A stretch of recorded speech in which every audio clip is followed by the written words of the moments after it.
All right, let's hit the field. All right. Just wanted to talk, that's all. We're 21 games into the 2024 season. Juan Soto has been terrific. The Yankees are in first place. Anthony Volpe got off to a great start, but Aaron Judge continues to struggle. Should Yankees fans be worried? Talking tonight with Max Goodman, beat reporter for the Yankees, and we will get into all of the ins and outs with the team through the first 3 weeks of the season. This is NYY Recaps. Welcome to Yankee Stadium. Just when they thought I was out, they pull me back, kid. All right. Welcome back, everybody. Welcome back to Max Goodman, who has been with the Yankees for many of their first 21 games. Had today off, probably needed it after a trip to Canada and Cleveland. But before we get into the nitty-gritty, we had the ceremony for John Sterling today. What is your favorite John Sterling home run call of all time? Man, we were just talking about this right before we went live, and I had a couple seconds to think about it. I'm going to go with Yangervis Solarte. Never nervous, Ooh. Yangervis. I love it. Solarte. Oh. Yeah, I love that one. A couple other classics, but I did an article for the morning after it was announced that he was retiring, and a bunch of other sites had done like their top 10 Sterling calls. I took it a step further. I did top 36 for his 36 years that he was in the booth. So it was nice to go down memory lane. I'm from New York City. I listened to John with my dad growing up, and we'd mute the TV at the very last second to get his, the Yankees win at the end. So that was always special. And he, like Susan Wallman was saying throughout the last couple of weeks, there will never be anybody like him again. Yeah. And I know that, the fan is in good hands with whoever's going to take his spot moving forward, and we'll see. But yeah, no one will ever replicate what kind of individual he was. I remember the Yankees win. It was not even planned. It was just kind of like, I believe it was the 96 playoffs. Might have been the Orioles, might have been the Rangers. I don't think it was the World Series, but it was just kind of like an impromptu thing. And I remember on Sports Center in the morning, they would play clips from John Sterling because he was so iconic. I mean, it's 30 years ago almost. And wow, I mean, I'm really going to miss him. I think my favorite all time is the Bamtino. I just thought I just got a kick out of that. And then Burn Baby Burn obviously was great, but honorable mention, the Grandy Man Ken. Yeah. That one was in the whoever cut up that tribute video that they played on the Jumbotron today, but also posted on Twitter. Magnificently done, because it had a bunch of those in there and really took you down memory lane, like I said earlier. I mean, he was there for everything, right? All of those dynasty years. The fact that he was there for every single pitch of Derek Jeter's career is mind-blowing, right? And it puts it into perspective that was only a fraction of his career in the booth, and he did other sports and such before going to the Yankees too. So man, just Iron Man, icon, whatever you want to call him. He's one of the greats. Yeah, I tried to put it in perspective this week. So I do a recap after pretty much every game. I haven't done every game for every season since I started. I usually miss one or two of the West Coast games. And just doing a 25-minute show, like it's pretty difficult to do that every single night. I can't imagine doing 3 hours. And then he would also do a post-game show for many, many years where he would go through and play his calls and kind of describe, and it's just mind-boggling how hard this guy had to work. But I wanted to just give a hats off to John Sterling before we got too far into this. But the chat is filling up, so let's talk a little bit about one of his other home run calls that we haven't gotten to hear very much this year. That is All Rise. So I'm seeing a lot more vitriol in the comments about Aaron Judge than I've ever seen. I mean, it's getting bad. People are really down on him. I don't know if it's the combination of the frustration built over from last year, and we were expecting this, great 2 and 3 in the lineup, and he really has struggled out of the gate. But people are losing their minds over this slow start. Another miserable day today, 0 for 4 strikeouts on his bobblehead day. Got booed on his bobblehead day. So I just wanted to kind of get your perspective, since you're around the team and around the ballpark a lot. What would you say to Yankees fans who are worried about Judge? And specifically right now, do you think that there's something physically affecting him, or is it just a slump? Well, first off, whoever you talk to within the organization, they're telling us that there's nothing to be worried about. I mean, even Aaron Boone today saying, it's Aaron Judge. It's only a matter of time. We're not worried in the slightest. And yes, it is really early, right? I mean, we haven't even been through a month of the season. There are other superstars that have been pretty cold with other teams. It happens to the best of them. But it is a bit of a red flag knowing that he did miss a little bit of time with the abdomen injury during spring training. You wonder if that's connected to an oblique or something else that he's had in the past. He admitted to us during spring training that the toe is still going to be something that needs to be, kept an eye on. That was the injury from last year, that there needs to be maintenance done on that throughout his career moving forward. But yeah, you see those numbers right there. What stands out most to me is that he's not mashing the fastball. And, I wrote a couple numbers down. He hit over 320 in each of the last 2 seasons with a slugging percentage in the 700s against the fastball. This year so far, he's hitting 200 with a 350 slugging percentage. And just because I was on that road trip, he did have the walk-off against Toronto, right? But before that, he was 0 for 12 in that series with 7 strikeouts.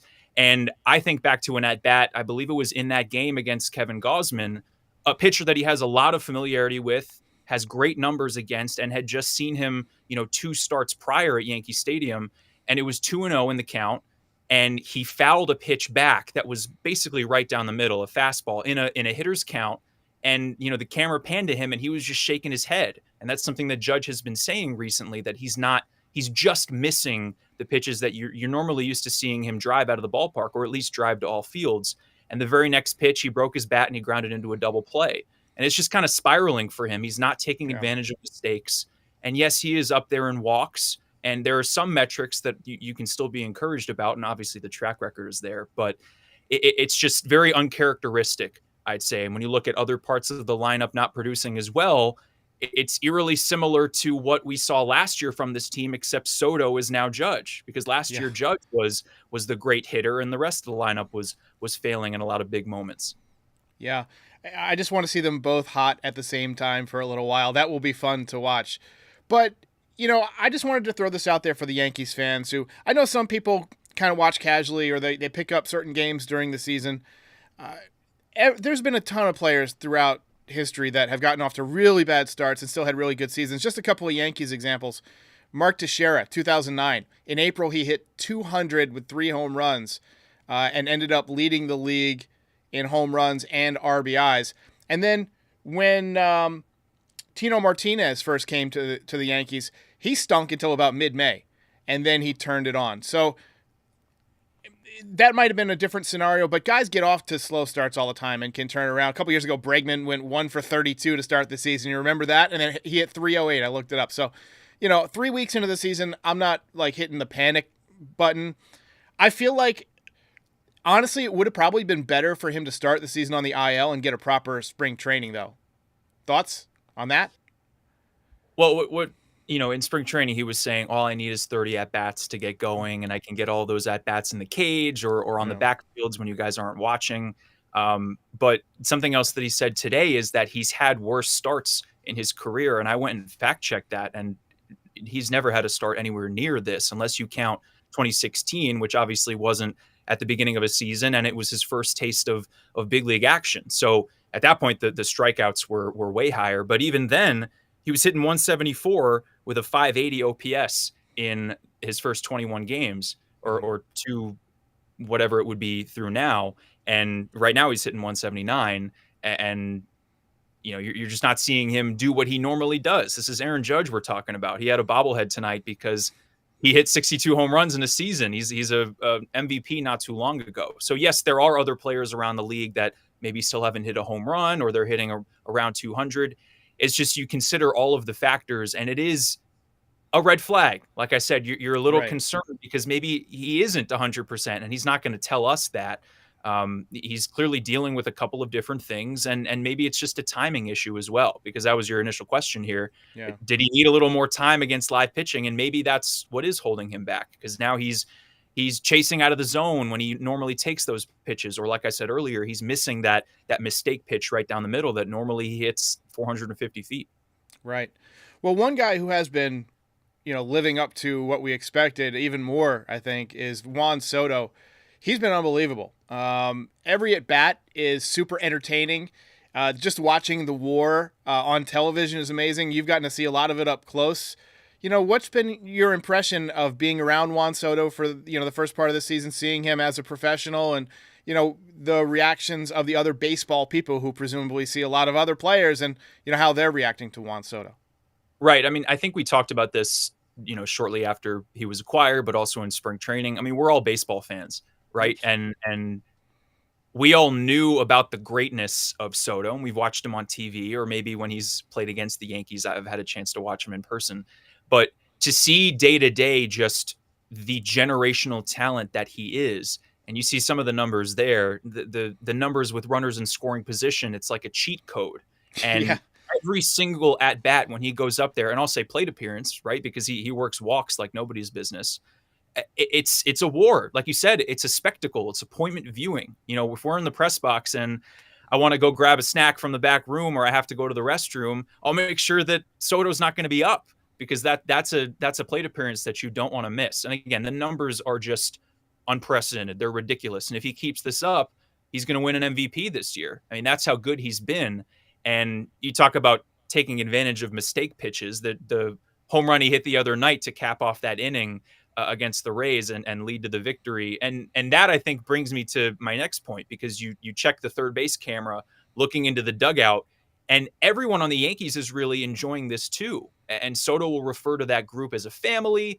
And it seems like he's really enjoying his time here so far, which obviously is a good thing for those that want to keep him around. And I think that's the vast majority of the fan base in the organization. But with every special moment, that price tag is going to continue to rise. And I think that, Hal Steinbrenner must be watching and recognizing the fact that he's got to figure out how to keep Soto in pinstripes, but also thinking how much am I going to actually have to spend? Because other teams are seeing this too.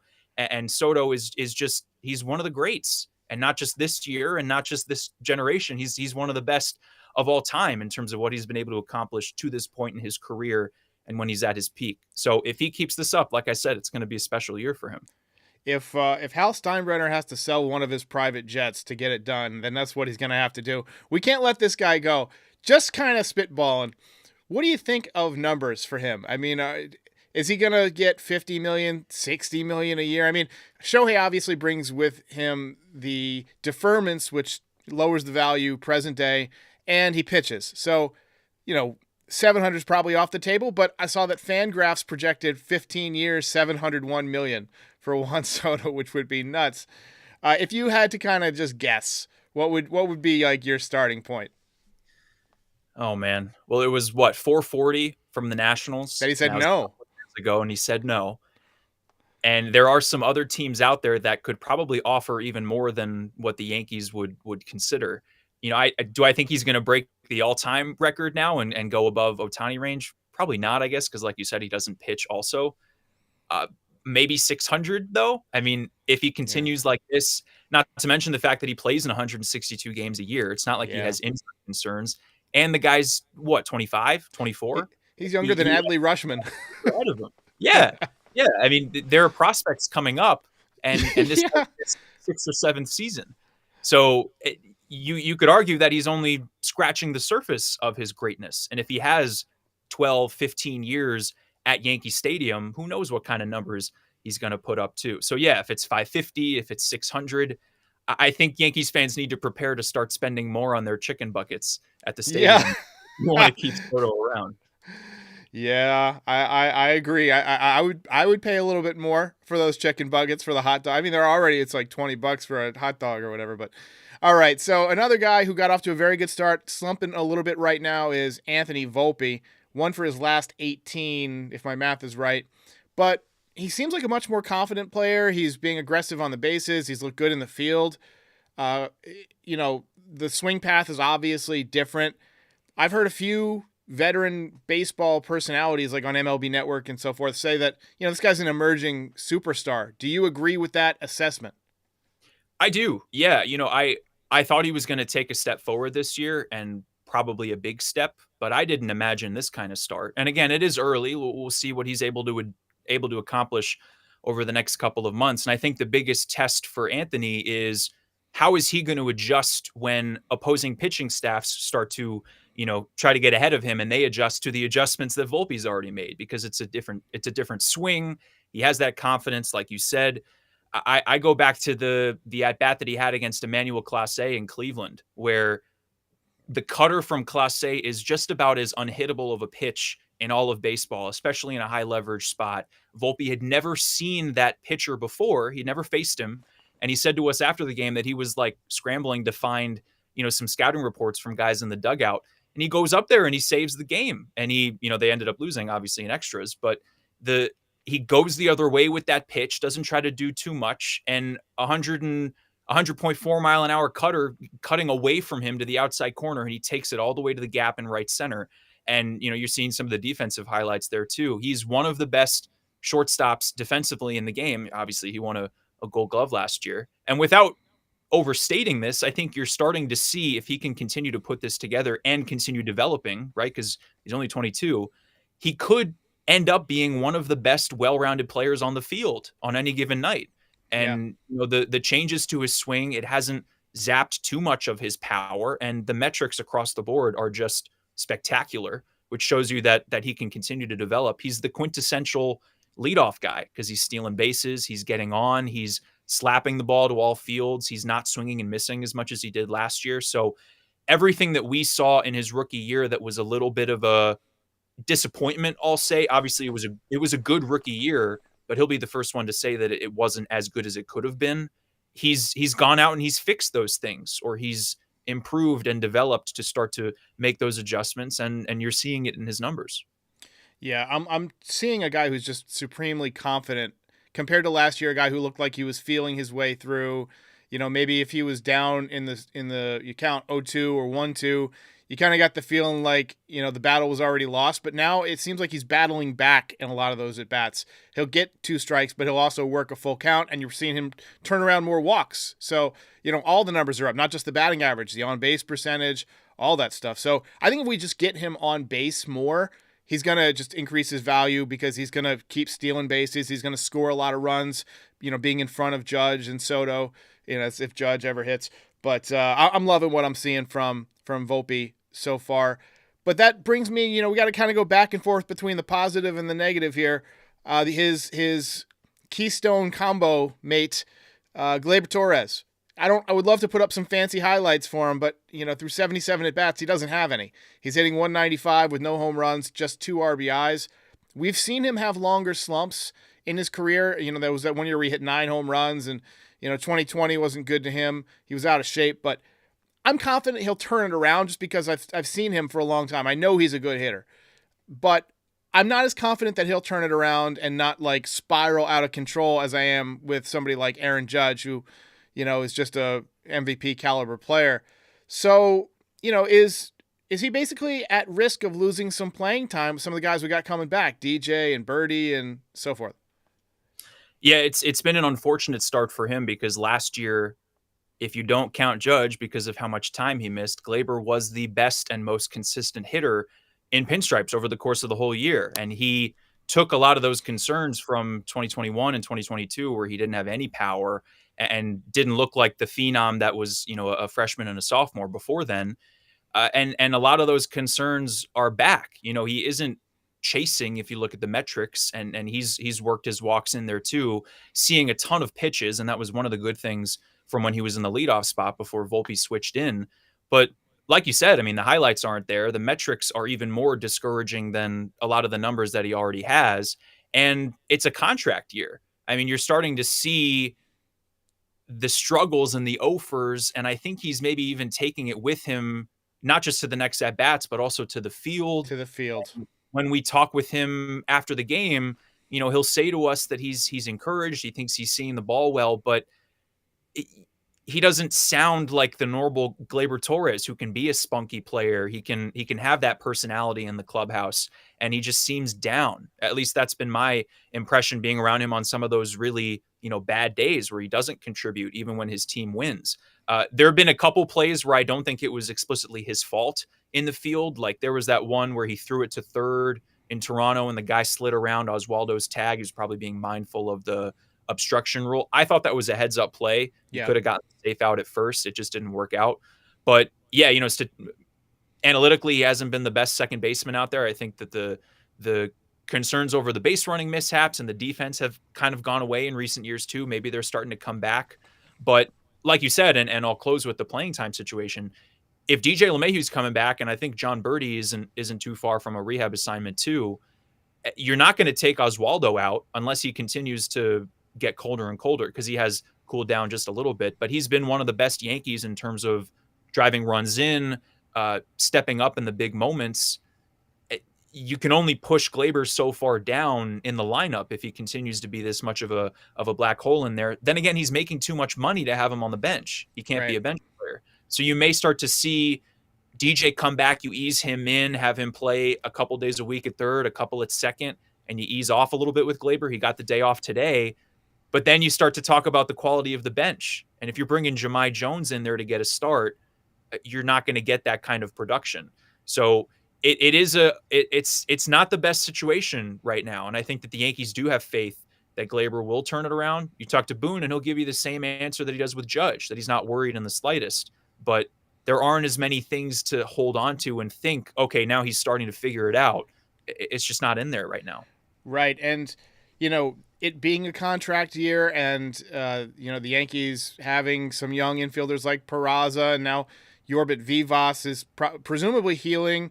I could see Gleyber Torres being someone they trade at the deadline if they want to get some more pitching, because right now the bullpen has been a little bit shaky. Caleb Ferguson really struggling. I mean, he couldn't get my grandma out right now. I mean, every time he comes in there, I just sweat because I know it's coming. Loizaga out for the season. We don't know what we're going to get from Efros or Canely when they come back. Efros hasn't pitched in a long time. Canely has been kind of injury prone the last couple of years. So I'm looking at potential bullpen pieces. Birdie out right now. What are your thoughts on the pitching situation as we approach, the first month of the season closing out? We're starting to look a little thin. Sure. I mean, Ferguson was supposed to be the Wandy Peralta, right? And, Victor Gonzalez hasn't, off the top of my head, even worked as much. It doesn't seem like he's been put in those leverage spots. So maybe they don't trust him as much there.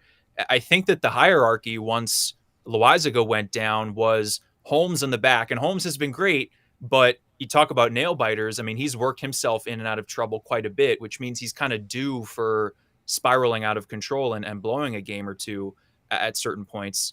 Then after that, it was Hamilton, and Hamilton had a bad night for the first time in a while. Maybe other teams start to catch on to that Slambio and his really good and unique stuff. The jury's still out on that because he's been really great before then. And then it was Ferguson and Nick Birdie, maybe. But like you said, Birdie's out for a while.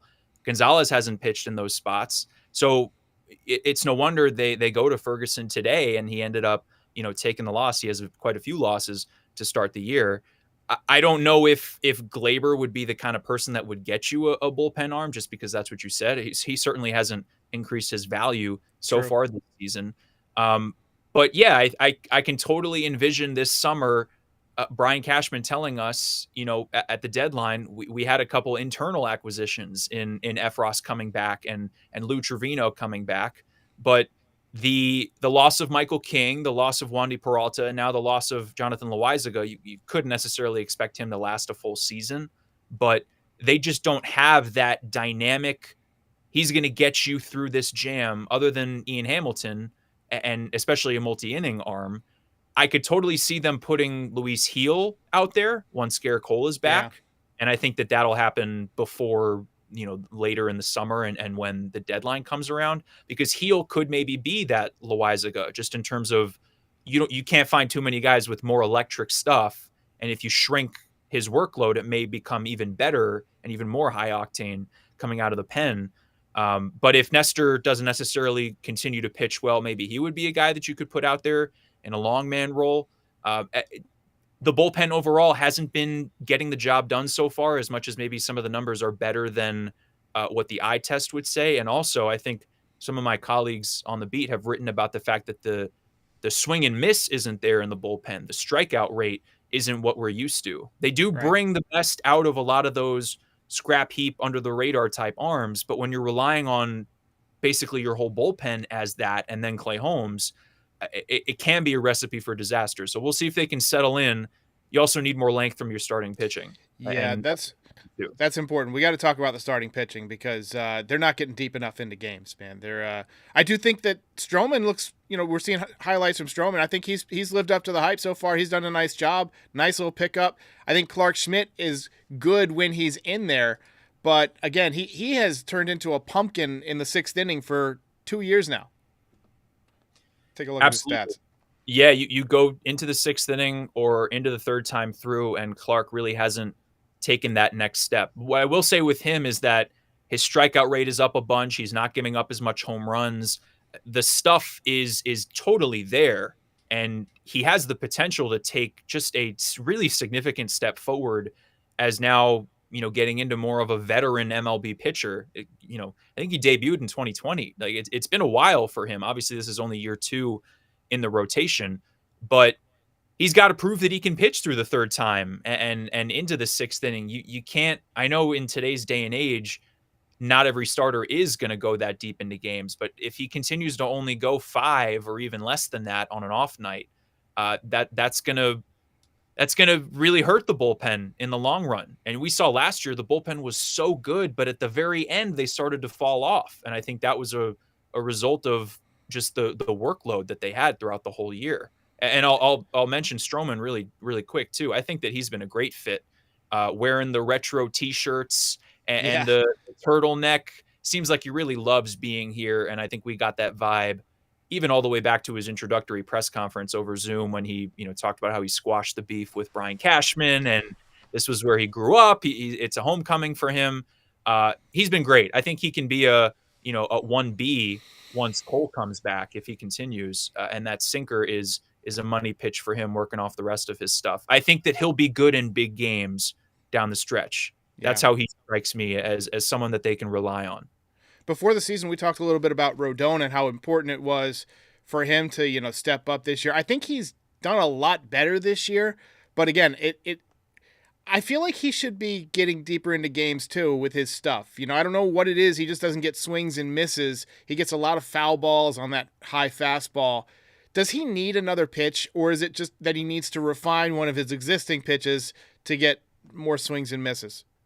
Hey, I mean, he's been working that cutter this year and the changeup too. Off the top of my head, I believe in his last start, he had a pretty balanced mix after the fastball and the slider in terms of he's not only a 2-pitch pitcher. I think you could start to see his 3rd and 4th pitch a little more as time goes by. But yeah, he's had an encouraging start to the year, right? If the velocity was down, if he was just getting shelled early in games, we would go back to what happened last year, and we would be talking about how much of a bust he is and how bad that contract is. We haven't been having those conversations so far. He has really, deflected a lot of those that criticism from last year. And in part, you got to give him credit, right? He showed up to spring training and looked a lot better, slimmed down, gotten a better frame of mind, and he's been doing a pretty solid job so far, filling in at the top. But, all of them can go deeper into games. All of them can get better in terms of putting hitters away. And that was the case with Rodon in his last start. I think there were a couple, 20, 30 pitch innings. Same with Heel too, right? I mean, Heel, the command is an issue. The control is an issue. He's walking a lot of guys, but the strikeouts are there. So any of these 5 can go out there and throw 6, 7 innings on a good night, but they can also not put guys away against a mid to mediocre team and put the bullpen in a tough spot. That's why before the season, I think I mentioned to you, rotation has a really high ceiling, but also a pretty low floor. And that was at that point, including Garrett Cole in there. And we obviously haven't seen him yet. Yeah. Well, hopefully things do improve when we get Garrett Cole back. Luis Heel, I'm impressed by his swing and miss ability. I mean, that fastball is legit. That's an ace fastball. I think his slider's really good. I think his changeup's really good. If we can just, he's like almost in a race against time. We see a lot of guys who come up with great arms, and it isn't until they have a couple of arm injuries or they get deep into their career that they learn how to command their stuff. But by then the fastball maybe isn't 100 anymore. Maybe the stuff just isn't as swing and miss. So he's in a race to harness that elite level stuff, before he hurts himself or, again, or, gets too far into his career where the stuff starts to diminish. So, I'm hopeful for him, but yeah, need to get that command going a little bit better. Anything you want to promote before we let you go? Any articles or anything people should read?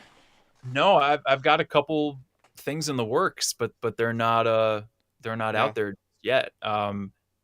Had a blast on the trip to Cleveland and Toronto, and I've got Milwaukee in a couple of days. But hey, a rubber game tomorrow. You got to take advantage of that opportunity to win another series and take some momentum into the series against the A's, which I think the narrative around this team with their hot start, leading the division, one of the better records in the league, if they don't blow the A's out of the Bronx, and some of the depth pieces on the offense and the stars too, if they don't start to perform, I mean, this could either be a launching pad for the offense for them to really take it and go into the month of May and start to hit better.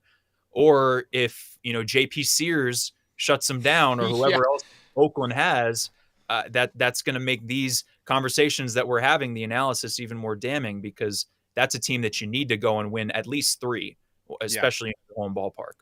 Yeah, I think just to come back full circle, if Aaron Judge doesn't go off against the A's, that might be when I start to worry, okay, maybe he's a little hurt or something, because the A's shouldn't be able to control Aaron Judge for a 4-game series. Maybe some of the starters get to him, but he should rake against the bullpen there because they have very limited depth in terms of pitching. But Max Goodman, everybody, appreciate you joining once again. Follow Max on X, Max T. Goodman. And we'll have Max back on again in a few weeks once, the Yankees complete another homestand, probably another road series, and then we'll get him back on and talk about what's going on. Appreciate it, Max. Sounds like a plan. Derek, always a pleasure. Thanks for having me. Appreciate it, man.